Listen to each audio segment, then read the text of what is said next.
when news broke that 70-year-old Wayne Chapman was just days away from walking free, despite being convicted of raping 2 kids and suspected in the disappearance of a third. Many were outraged. Chapman has been in prison since he was convicted of raping 2 young boys in 1977.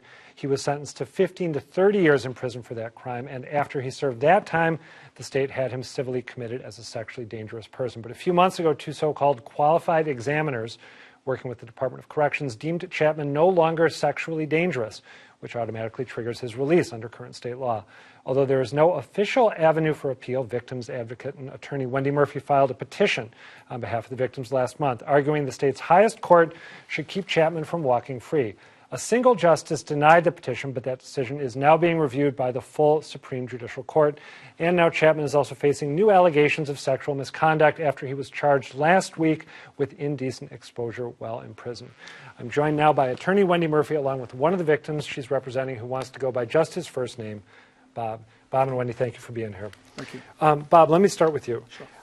I feel strange asking you to relive something that was horrible and traumatic, but I do want to ask you what Chapman's MO was when you were abused by him, in part because it's something that maybe other people can be on the lookout for. So how did he comport himself with you? Comport himself as kind of this, goofy, hapless kind of guy looking for his lost dog.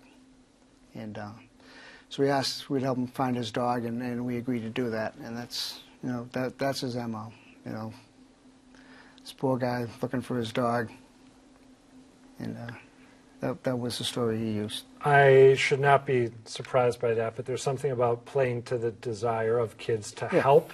It's not just using your superior power as an adult, but tapping into kids' desire to help, which seems especially terrible.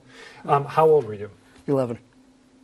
And what was the impact, we have so little time here, but short-term impact, long-term impact on your life to have this happen to you? Short-term impact was shame, fear, guilt, horror. Long-term, it's just always stuck with you. That day a piece of me was taken away, and that's how I still feel even now sometimes, that I'm just not quite right, that was taken from me, and that, like a part of your soul is missing. And I still feel that sometimes today,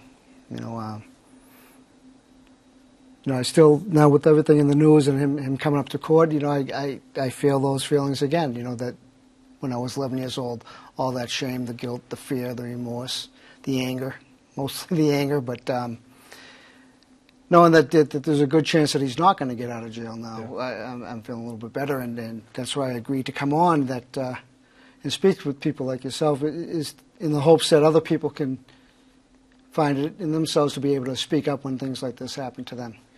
We should mention that he is, we touched on some of the allegations against Wayne Chapman, some of the things he's been convicted of doing or is believed to have done, but his body of established and alleged terrible acts is gargantuan. Can you run through it in some more detail, Wendy Murphy? Yeah, if we have like 2 hours.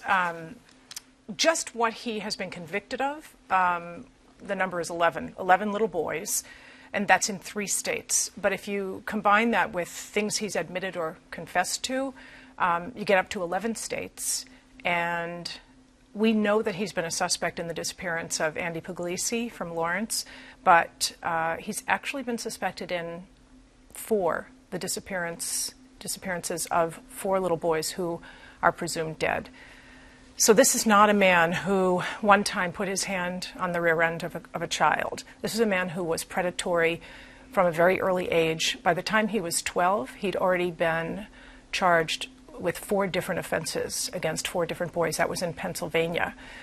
We don't know much about that because he was a juvenile at the time, but it is in his records that have been provided to us. And the research shows, and this is, I think, one of the most important things because it goes to the question of is he likely to reoffend. Yeah. The studies that show the highest risk of reoffending, what types of sex offenders are at the highest risk of reoffending, and I would say almost always reoffend. I wish I could say always, but I would say almost always. Mm-hmm. If they're very young when they start, And if they target children who are not their own or their niece or nephew, in other words, children who are strangers to them, that's this guy. They never outgrow it. They never get too old. And in some ways, being old and perhaps in a wheelchair or in a nursing home makes them even more dangerous because the kids see them as safe. I want to play a little bit of what an attorney for Mr. Chapman had to say about his prospective release, making obviously the opposite case from the two of you, arguing that he should be in fact free to re-enter society. Let's take a look. He has a neurological disorder that will not improve. It is only in this state of medical decline that anyone has accused him of sexual wrongdoing in the last 41 years. We should all be skeptical and cautious when the government openly criticizes a lawful process and then manages to avoid the result they did not want. That is a dangerous precedent. I don't think you have to read between the lines too much to come away with the conclusion that he's arguing essentially that these charges of indecent exposure were trumped up to help keep him behind bars. What do you say to that?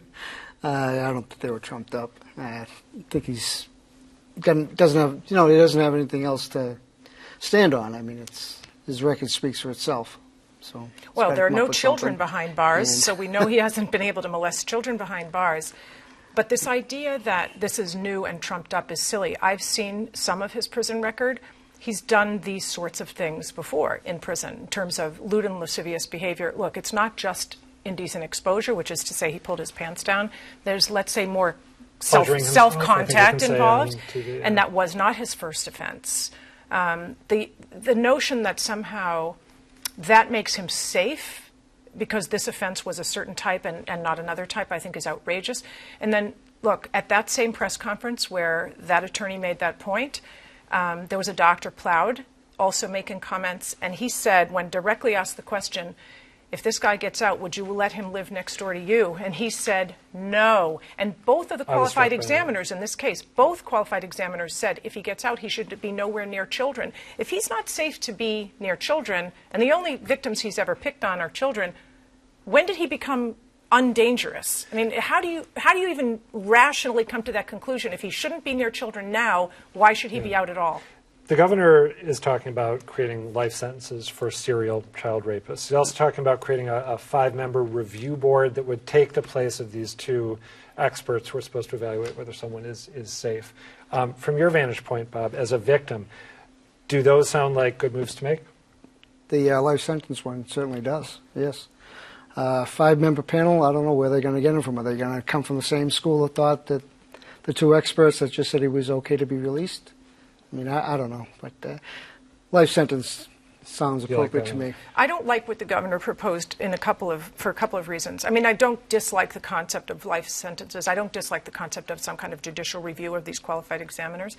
But my concern, and it's one of the issues we raise in our brief currently pending before the state Supreme Judicial Court, is that the appointment process should involve more of the court.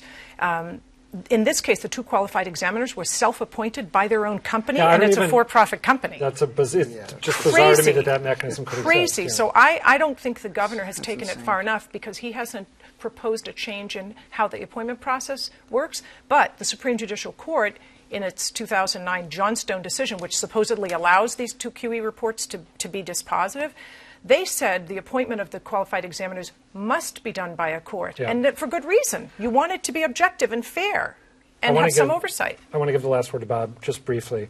If any members of the SJC happen to be watching this show tonight, is there anything you'd want to say to them as they ponder the latest brief? I don't know what I would want to say other than, take a real good look at his overall record, not just that he raped 2 boys in Lawrence. There's been a lot more. We think maybe 100 people like that definitely never should be on the street, and that's all I was saying. That why risk having to be other children be victimized by somebody? You know what he is. He's got a body of work to look back on, and hope I would ask them to look at that and consider carefully what they're doing. Right. Can I say one? We actually got to leave it there, unfortunately. Bob, thank you very much for coming on to talk. Appreciate it. Wendy, thank you.